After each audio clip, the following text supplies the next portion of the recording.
बांग्लादेश में शेख हसीना के पद और देश छोड़ने के बाद कुछ नहीं बदला। हिंसा अब भी जारी है। बड़ा खतरा बांग्लादेश के हिंदुओं पर मंडरा रहा है। बांग्लादेश के 29 जिलों में हिंदुओं के खिलाफ हिंसा भड़क उठी है। कई जगहों पर मंदिरों पर भी हमले हुए हैं।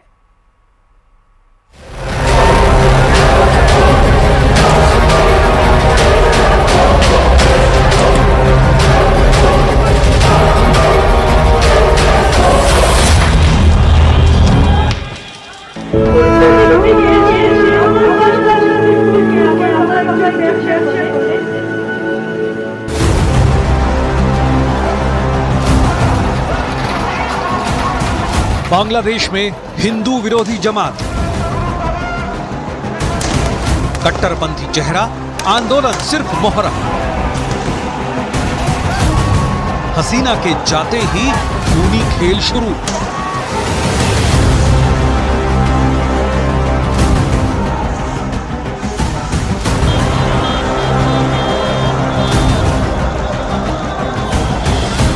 बांग्लादेश में शेख हसीना के इस्तीफे के बाद भी माहौल ठंडा नहीं हो रहा है। हर तरफ आगजनी, हमले, लूटपाट और हत्याओं का दौर चल रहा है। जिसे जो जहां मिल रहा है उसे ही लूट कर भाग रहा है। कानून व्यवस्था धराशायी है। लेकिन जो सबसे डरावनी कहानी है वो ये कि अल्पसंख्यकों को टारगेट करके निशाना बनाया जा रहा है। शेख हसीना के तख्ता पलट के बाद जिसका डर था, बीते 24 घंटे में वही हो रहा है। हम लोगों का घर कारोबार सब आग से जला दिया गया है। बहुत प्रॉब्लम है। भाई है, हिंदू भाई, बुद्ध भाई जो है, उन लोग के घर में जाके, मंदिर में जाके आग लगा रहे हैं। और ये हम नहीं कह रहे, बांग्लादेश के अखबार चीख चीख कर कह रहे हैं। बांग्लादेश के सबसे बड़े अखबारों में से एक द डेली स्टार ने हिंदुओं के हालात का जिक्र करते हुए अपने अखबार में लिखा है, हिंदुओं के घर और दुकानों पर 27 जिलों में हमला हुआ। वहीं न्यू एज के मुताबिक हिंदुओं के घर, व्यापारिक संस्थान और मंदिरों पर ताबड़तोड़ हमले हो रहे हैं। ये सुर्खियां बांग्लादेश के अखबारों की हैं, लेकिन जो तस्वीरें बांग्लादेश से सामने आ रही हैं वो इन सुर्खियों की तामील करती हैं। रोती हुई इस मासूम के घर पर कट्टरपंथियों ने हमला कर दिया। इन्हें ये भी नहीं मालूम कि इनकी खता क्या है। মিছিল নিয়ে যাওয়ার সময় উল্টো দিক থেকে এসে আমার বাসার মধ্যে ঢুকে, আমার বাবা একজন ব্যবসা করে, সে তার ব্যবসার প্রতিষ্ঠান, আমার ভাই একজন ডাক্তার, ছোট কাকার ছেলে, তার চেম্বারও আমাদের বাসার মধ্যে। এই চেম্বারের মধ্যে ঢুকে আমাদের পুরো ভাইরা চুইরা কিচ্ছু রাখে নাই। আমার কাকাকে খুঁজতেছিল, আমার ভাইকে খুঁজতেছিল, মানে এরা কোথায়।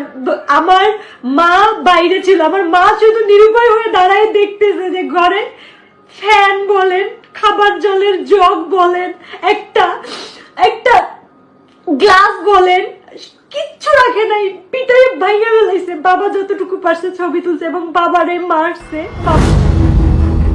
नाराजगी शेख हसीना से, परेशानी आरक्षण से, गुस्सा सिस्टम के खिलाफ, फिर शिकार हिंदू अल्पसंख्यक क्यों?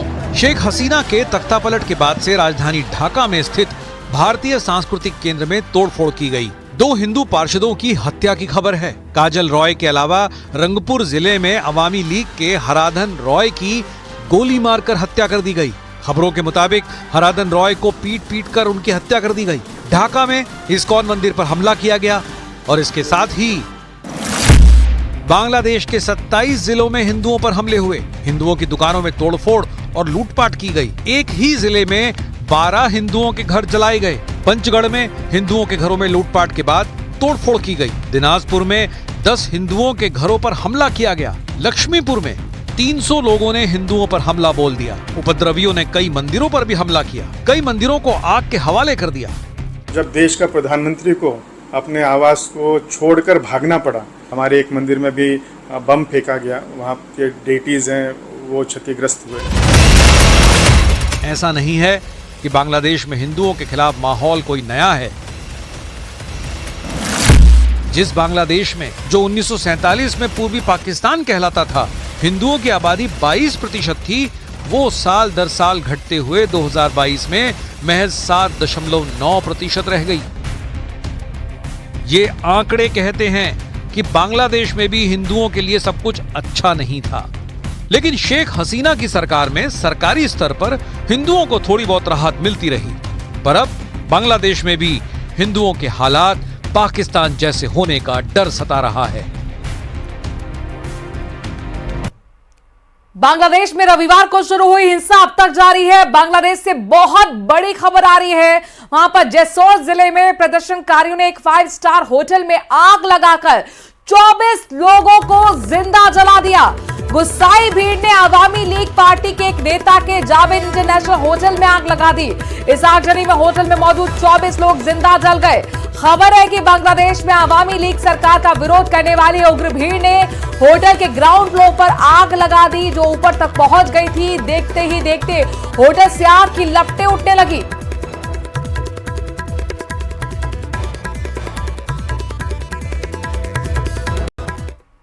बांग्लादेश में शेख हसीना के इस्तीफे के बाद भी हिंसा लगातार जारी है। बांग्लादेश में अब हिंदू मंदिर और हिंदुओं के घर उपद्रवियों के निशाने पर आ गए हैं।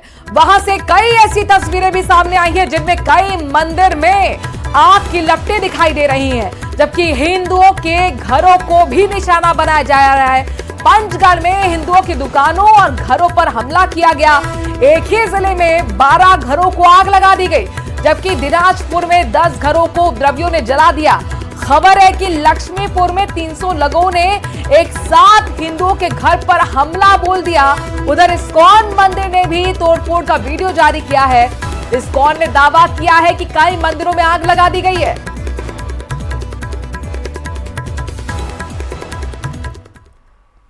वहीं बांग्लादेश से स्वदेश लौटे भारतीयों में वहां हो रही हिंसा का खौफ साफ नजर आ रहा है। बांग्लादेश से लौटे भारतीयों ने वहां का हालात का जो बयां किया है वो सुनिए। लोकल बंगालीज जिन पे अटैक हुए हैं, बट इंडियंस के लिए it is quite safe for the expats. So now flight services has also been resumed, so it's not a problem. India treatment के लिए आया है। ट्रीटमेंट के लिए जी, अपोलो हॉस्पिटल में। अपोलो में। तो वहाँ क्या सिचुएशन है, हिंदूज की क्या कंडीशन है वहाँ पर? ना इजी से। तो अभी क्या सिचुएशन है बांग्लादेश में? Okay no problem. कोई प्रॉब्लम नहीं है? नहीं। तो राइट्स वगैरह हो गए थे वहाँ, हमने देखा काफी ज्यादा तोड़फोड़ और वॉयलेशन हो गया। Some violence in area, some area. वहाँ पर मेरा सरकार तो देश पे नहीं है। এখন मेरे देश पे स्टूडेंट में कुछ बोला था। हमारा देश এখন या सेना बाहिनी के प्रदेश में। स्टूडेंट की क्या कंडीशन? स्टूडेंट এখন ठीक है, स्टूडेंट এখন पैनिक है? पैनिक है वहाँ? है। The ground realities army has taken over the situation, and the currently situation is good. उधर कांग्रेस नेता सलमान खुर्शीद ने मंगलवार को एक अजीब तुलना कर दी। उन्होंने कहा कि बांग्लादेश में जो हो रहा है वो हमारे देश में भी हो सकता है, भले ही ऊपर से सब कुछ सामान्य दिख रहा हो। सलमान खुर्शीद पूर्व केंद्रीय मंत्री मुजीबुर रहमान की किताब Shikwa e Hind the political future of Indian Muslim के विमोचन पर बोल रहे थे।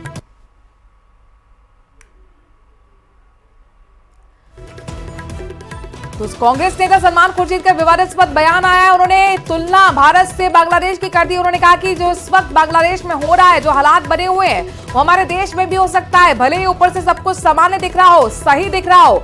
सलमान खुर्शीद दरअसल पूर्व केंद्रीय मंत्री मुजीबुर रहमान की किताब के विमोचन पर बोल रहे थे और इस दौरान उन्होंने इजुल फिजुल बयान दे दिया। तो वही सलमान खुर्शीद के बयान पर बीजेपी ने पलटवार किया है। बीजेपी नेताओं का कहना है कि कांग्रेस लोगों को भड़काने की कोशिश कर रही है। भारत में ऐसी परिस्थितियां नहीं बने, ऐसा हम सभी का दायित्व है।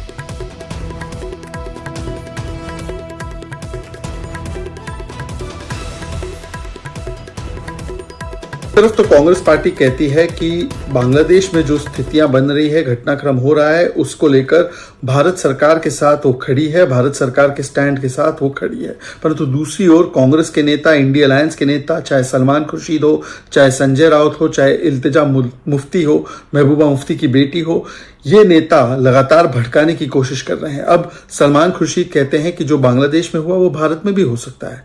क्या ये भड़काने की कोशिश की जा रही है? क्या ये किसी को आइडिया देने की कोशिश की जा रही है? मुझे लगता है कि कुछ लोग कोशिश कर रहे होंगे और कर रहे हैं, लेकिन नेतृत्व सक्षम है और हम सब जन भी नेतृत्व का साथ देते हुए ऐसी परिस्थितियों से निपटने का, उसमें हम भी उनको संबल दें ताकि हम सब लोग मिलकर के भारत में ऐसी स्थिति न बने। ये हम सब नागरिकों का दायित्व बनता है, हम सब इसको निभाएं। निश्चित रूप से भारत के मित्र और सबसे नज़दीक राष्ट्र बांग्लादेश के अंदर, जिसके आज़ादी या उसका निर्माण करने में भी भारत की बहुत बड़ी भूमिका रही है, आज वहाँ पे जिस प्रकार की परिस्थितियाँ बनी हैं वो चिंताजनक है। और जिस प्रकार के तत्व आज वहाँ पर अराजकता बनी है वह हमारे लिए भी सोचने का विषय है। देखिए, उनके बयान से उनकी मानसिकता झलकती है, क्योंकि बांग्लादेश और हिंदुस्तान के अंदर ज़मीन आसमान का फ़र्क है। हिंदुस्तान के अंदर देशभक्त लोग हैं,